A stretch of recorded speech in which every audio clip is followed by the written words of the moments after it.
वित्त मंत्री निर्मला सीतारमण ने गुरुवार को लोकसभा में आर्थिक सर्वेक्षण 2025-26 पेश किया। यह सरकार का वो आधिकारिक दस्तावेज है जो बताता है कि बीते एक साल में देश ने कितनी कमाई की, कहां खर्च किया और आने वाले समय के लिए हमारी तैयारी क्या है। यानी इससे पता चलता है कि वास्तविकता में देश की आर्थिक स्थिति कैसी है। I rise to lay on the table a copy each of the following papers, Hindi and English versions.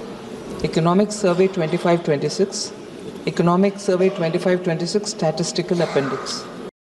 Economic survey के मुताबिक चालू वित्त वर्ष यानी 2025-26 में भारत की विकास दर 7.4% रहने का अनुमान है।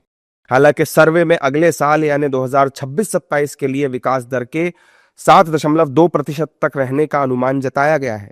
दुनिया भर में जिस तरह से भू राजनीतिक और भू आर्थिक उथल पुथल मची हुई है, उसके मद्देनजर विकास दर का ये आंकड़ा बहुत मजबूत माना जा रहा है। This survey report underlines a phase of strong, broad-based progress with resilient growth, healthier banking system, and buoyant rural demand and robust external buffers. The document showcases how record public investment in railways, roadways, civil aviation, shipping, ports, inland waterways, and power. Nirmala Sitharaman ji ने प्रधानमंत्री नरेंद्र मोदी जी के करिश्माई नेतृत्व और उनके दिशा निर्देश पे जो पिछले आर्थिक प्रगति है उसमें देश की रूपरेखा बदल दी है। देश अब जब पूरे विश्व की इकोनॉमी श्रिंक कर रही है, जीडीपी कम हो रहा है, तब देश की इकोनॉमी और जीडीपी जो है वो एक शाइनिंग एग्जाम्पल बन गया। आईएमएफ ने भी इस बात को एक्नॉलेज किया है कि भारत एक बहुत बड़ा रे ऑफ होप बनकर उभरा है।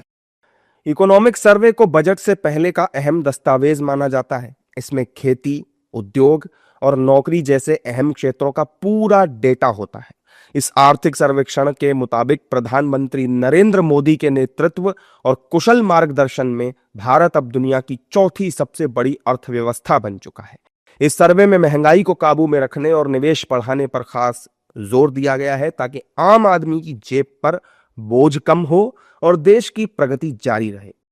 इकोनॉमिक सर्वे में यूरोप के साथ हुए फ्री ट्रेड एग्रीमेंट पर भी खासा जोर दिया गया है और यह कहा गया है कि इस व्यापार समझौते से भारत के मैन्युफैक्चरिंग सेक्टर को बहुत मजबूती मिलेगी। वित्त मंत्री निर्मला सीतारमण 1 फरवरी को 9वीं बार आम बजट पेश करेंगी।